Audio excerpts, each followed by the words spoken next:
తమను కేవలం ఓటు బ్యాంకుగా మాత్రమే చూస్తున్నారని, తమ కుటుంబాలను పోషించే జీవనాధారంపై ఎవరు దృష్టి పెట్టడం లేదని వడ్డెర కులస్తులు ఆవేదన వ్యక్తం చేశారు. పొట్టకుటి కోసం బండరాలు కొట్టి జీవిస్తున్న తమకు అధికారులు, ప్రజాప్రతినిధులు తక్షణమే న్యాయం చేసి జీవించేందుకు అవకాశం కల్పించాలని కోరారు. లేకపోతే తమ కుటుంబాలతో తీవ్ర నిర్ణయాలు తీసుకోవాల్సి వస్తుందని వడ్డెర కులస్తులు మనోవేదనతో తెలిపారు. సిద్దిపేట జిల్లా వర్గల్ మండలంలోని జబ్బాపూర్ గ్రామానికి చెందిన వడ్డెర కులస్తులు తమ జీవనోపాధిని గ్రామంలోని కొంతమంది అడ్డుకుంటూ ఇబ్బందులకు గురి చేస్తున్నారని ఆవేదన వ్యక్తం చేశారు. గ్రామానికి చెందిన సుమారు 30 కుటుంబాలు గత 70 ఏళ్లుగా కోమటిబండ అటవీ ప్రాంతంలో అడవిలో లభించే పండ్లు, ఫలాలతో పాటు గుట్టలపై ఉన్న బండరాలను కొట్టి విక్రయిస్తూ జీవనం సాగిస్తున్నామని తెలిపారు. అయితే మాజీ సీఎం కేసీఆర్ ప్రతిష్టాత్మకంగా చేపట్టిన మిషన్ భగీరథ పథకం కింద కోమడిబండ గుట్టపై వాటర్ ట్యాంక్ ఏర్పాటు చేసిన సమయంలో ప్రభుత్వం అధికారులు తమ జీవనాన్ని అడ్డుకొని అక్కడి నుంచి వెళ్లగొట్టారని వడ్డెర కులస్తులు ఆరోపించారు.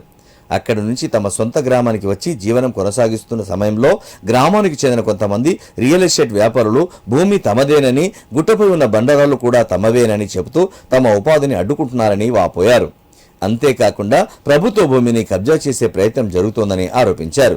ఈ విషయంపై స్థానిక రెవెన్యూ అధికారులు, పోలీసులు, ప్రజాప్రతినిధులకు ఎన్నిసార్లు ఫిర్యాదు చేసినా ఇప్పటి వరకు ఎలాంటి చర్యలు తీసుకోలేదని తెలిపారు. మా అత్తమామ కూడా చనిపోయారు సారు. వాళ్ళు పెద్ద ముసలోళ్ళు అయిపోయారు. నేను కూడా 70 ఏళ్ళకు ఉన్న సారు. అప్పటి నుంచి కొడుతున్నాం ఈ బండ. అప్పటి నుంచి కొట్టినా కానీ ఇప్పుడు నడుమ మాకు పిల్లలు కూడా మెల్లమెల్లగా పిల్లలు కూడా ఒట్ట నేర్చుకుంటారు. అప్పటి నుంచి ఇప్పటిదాకా నా కంట్లో ఇట్లా కొడుకులు మనమలు కూడా ఒట్ట నేర్చుతారు. 10 కుటుంబాలు ఉన్నాయి మా వడ్డేరిల్లు. 10 కుటుంబాలకు ఎక్కువ లేవు, 10 కుటుంబాలు ఉన్నాయి. ఇది 20-15 ఎకరాల జాగా ఈ బండ. 10-15 ఎకరాలు అయితే కొంత పెద్దమ్మ గుడి కంటే అది ఇడిసబెట్టేసినాం. కొంత ఖాళీ స్థలం ఉన్నది. ఇక్కడ ఖాళీ స్థలం ఉంటే నిండింది. ఒకసారి కాకపోతే కూడా నా కొడుకు కూడా దెబ్బ తాకితే కూడా 1 నెల 2 నెలలు వదిలిపెట్టేసినాం. నీళ్ళు నిండినాయి.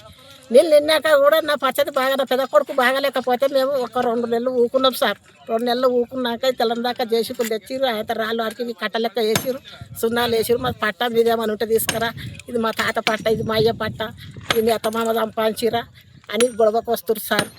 గొడవకు వచ్చి మీరు కొట్టొద్దు బండాలి. నిన్న మా కొడుకుల మీదకి, మొత్తం మా కుటుంబాల మీదకి, మా వడ్డెర కులం మీదకి పిస్తులకు వచ్చిర్రు. పోలీస్ స్టాఫ్ దాకా పోయింది సార్. పోలీస్ స్టాఫ్ దాకా పోతే పోలీస్ ఆయన వచ్చి లేదా మన పట్ట కాయిదాలు ఉంటే తీసుకురాలి, లేకపోతే మీరు బండ కొట్టదు లేదని ఆయన కూడా అన్నారు సార్.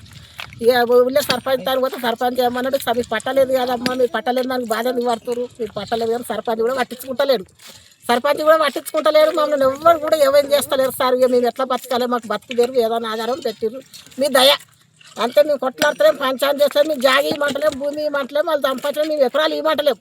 ఒక బండ కొట్టుకొని పిల్లలు ఉన్నారు కదా, పిల్లలు కూడా చదువు, మాకు జాబులు ఏం లేవు పిల్లలకు కూడా.